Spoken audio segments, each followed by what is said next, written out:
Good morning, everyone. It's good to be back in Philippians, and I want to read a few verses from chapter 1, beginning at verse 12 and working down to verse 21. This is what Paul says. Now, I want you to know, brothers and sisters, that what has happened to me has actually served to advance the gospel. As a result, it's become clear through the whole palace guard and to everyone else that I'm in chains for Christ. And because of my chains, most of the brothers and sisters have become more confident in the Lord and dare all the more to proclaim the gospel without fear. It's true that some preach Christ out of envy and rivalry, but others out of goodwill. The latter do so out of love, knowing that I am put here for the defense of the gospel. The former preach Christ out of selfish ambition, not sincerely, supposing that they can stir up trouble for me while I'm in chains. But what does it matter? The important thing is that in every way, whether from false motives or true, Christ is preached, and because of this, I rejoice.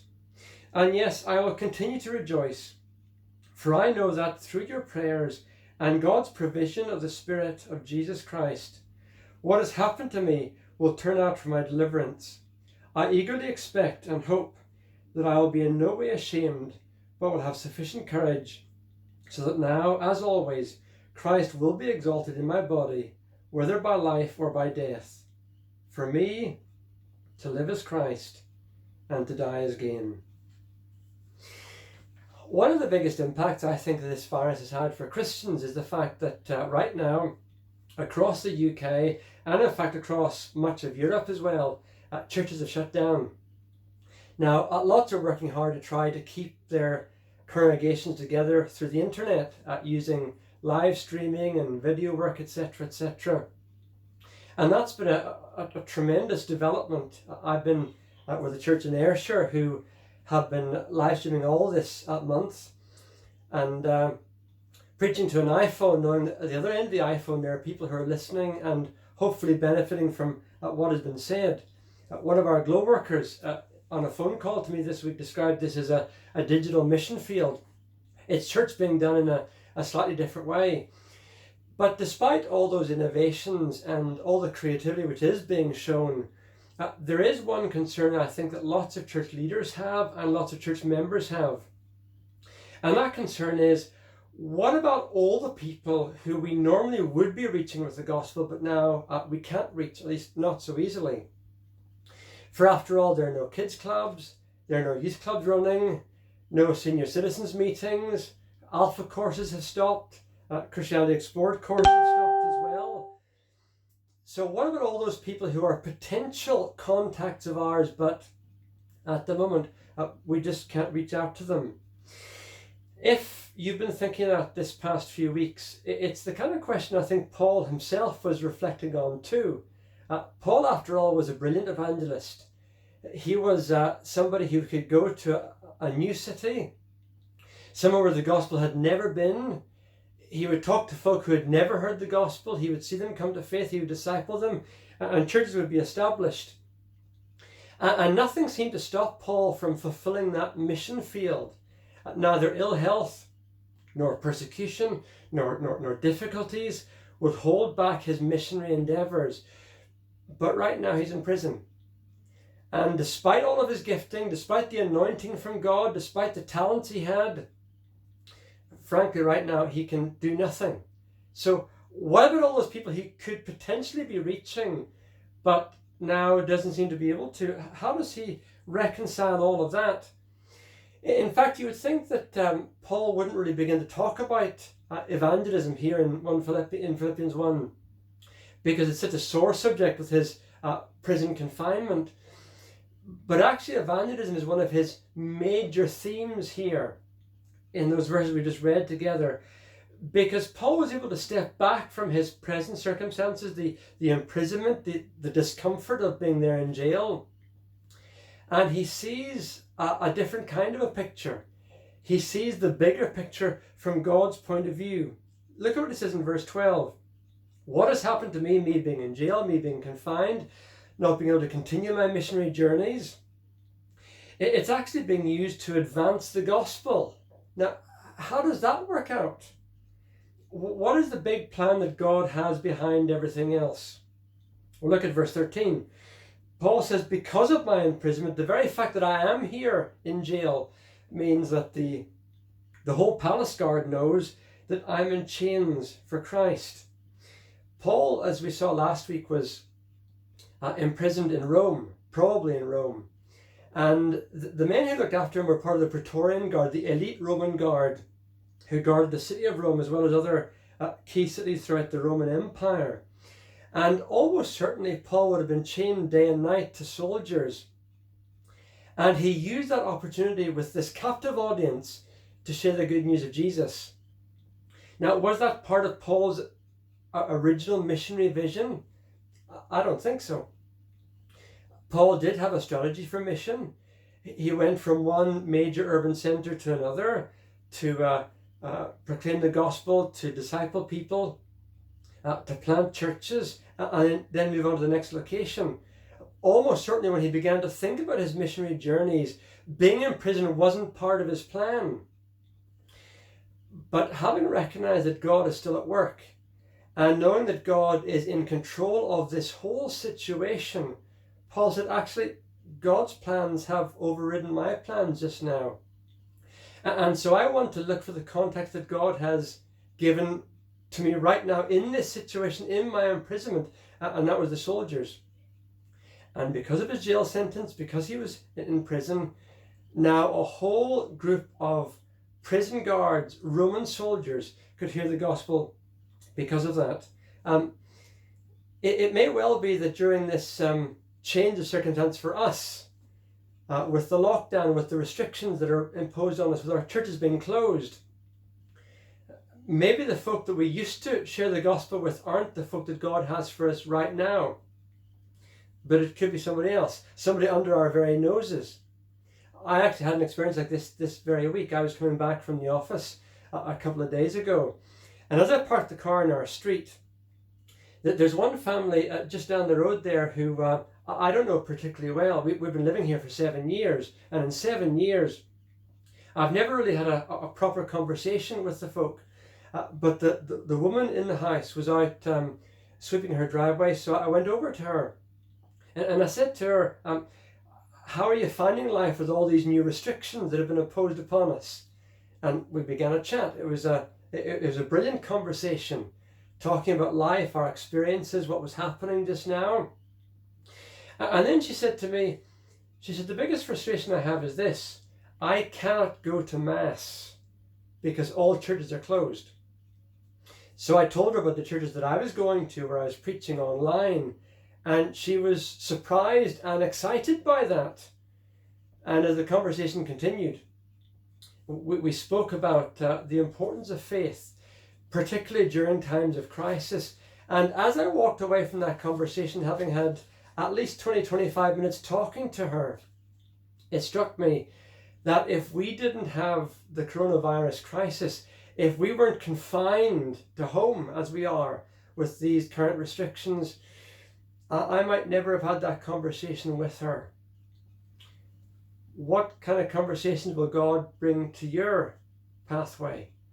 And who will God bring into your situation right now? People you never thought about.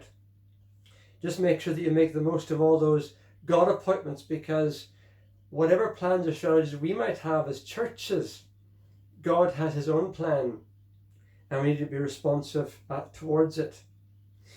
Now, when we get down to verses 14 to 18, Paul comes in with another angle here on this whole issue of evangelism, because he mentions to us that with his imprisonment and all that he's suffering, some of the Christians, presumably there in Rome, are now becoming more bold, and they themselves are starting to share the gospel. Now, some of them are doing so for false motives. Verse 15.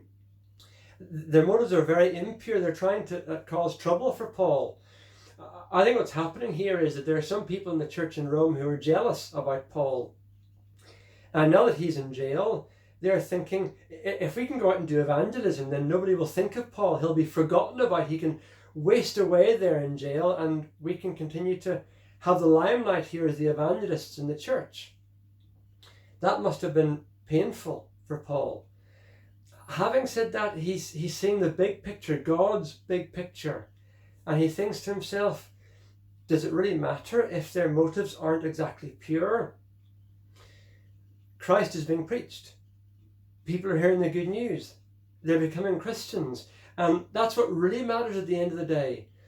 So if my imprisonment and all that I'm suffering here under this arrest, if all I'm suffering here encourages others to get out there, even if their motives aren't always pure, but they're out there nonetheless sharing the gospel, that's good.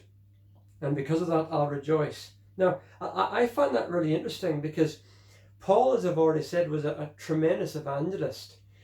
He was certainly the most outstanding evangelist and church planter of his whole generation. And he could have easily fooled himself into thinking that he was indispensable to God. After all, how can God do missionary work if Paul's in jail? But Paul didn't think like that. He recognized that if he was out of the situation, God would raise up other people to do the work. And that's also what we need to be thinking about given our present limitations. We can be filled by our own press and we can think of ourselves as being indispensable. How can God do a job if I'm not involved with that particular job? Actually, God can, because he uses other people as well. So it may well be that I'm not particularly essential for a particular job of evangelism with a group of people. It might even be that my church isn't indispensable for some people that I might be concerned about. Maybe that person I've been praying for and witnessing to and thinking about, maybe they will become a Christian, but they'll do so because somebody else gets alongside them, someone who does have access to them right now. And they'll get saved because that person is witnessing to them. And maybe when they do become Christians, if they do, they might not join my church, they might join a different church. Might not be a church that I would normally go to or choose to go to. It might not even be a church that I particularly approve of. But if that person who I've prayed for and I've thought about does become a Christian because they've heard the gospel through someone else, and if they do join that church and become vibrant disciples of Jesus Christ, that's good. I need to recognize the blessing that is, seeing God's bigger picture. It might not be a scenario worked out in the way that I'd want to work it out, but this is God's work, and God will do what he chooses to do. And yes, God does want to use us. We do have the honor, the privilege of serving him and of being his witnesses, but it's still his gospel, his plan. There are still people that he wants to reach out to, and he may use me in some situations, but not in all situations. He might choose to raise up other people. But let's celebrate that nonetheless. Let's rejoice, because if the gospel is going out, even if it's not happening in the way that I first intended, but it is going out nonetheless, I should rejoice, and so should you. So let's be excited that even though our plans have changed, God's have not. And God is still doing a work, and because of that we should be rejoicing as Paul did. When we come down to verse 18, Paul says, I will continue to rejoice. Now remember, he's in prison. His situation is awful, and of course he's coming towards the latter part of his life. Ill health has been a feature of Paul's life. His life has been full of hardship and struggles, and now being in prison, that can't add greatly to whatever quality of life Paul has left. But he chooses to rejoice. That's really important. It's a choice that we make. I wonder how many of us during this pandemic, and with all the changing situations and the restrictions, how many of us have had a good moan about our lives right now?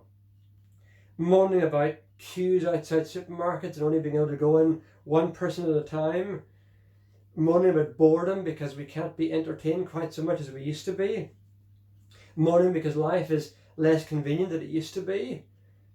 How much time have you spent over the last 7 days moaning about your current situation?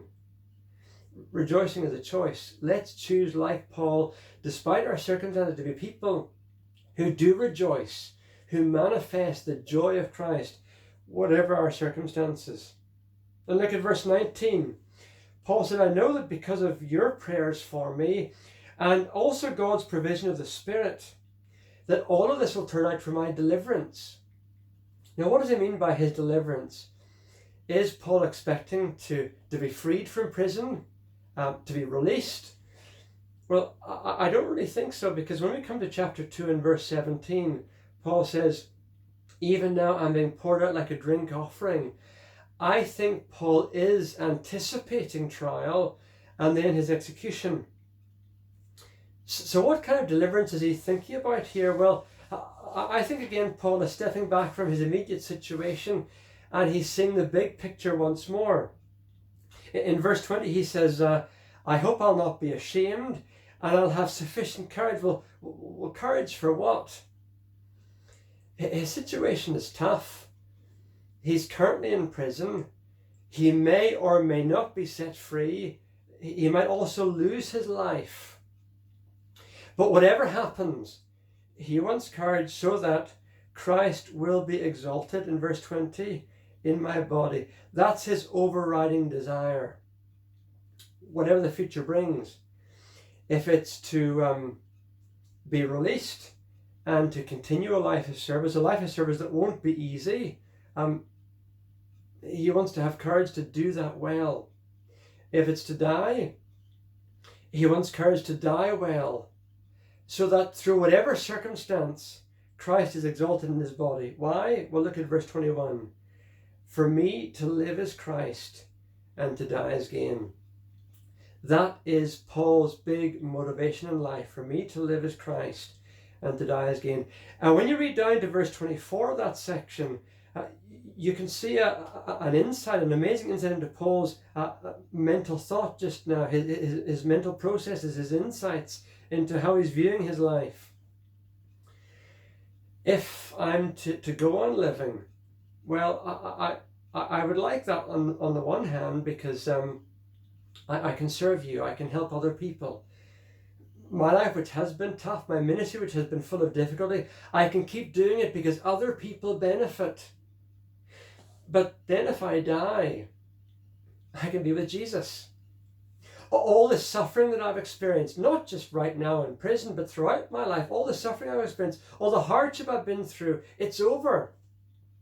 And this current imprisonment, languishing in this prison cell, the foreboding thought of trial and possible execution, all that anxiety, all that waiting, if I die, it's all over.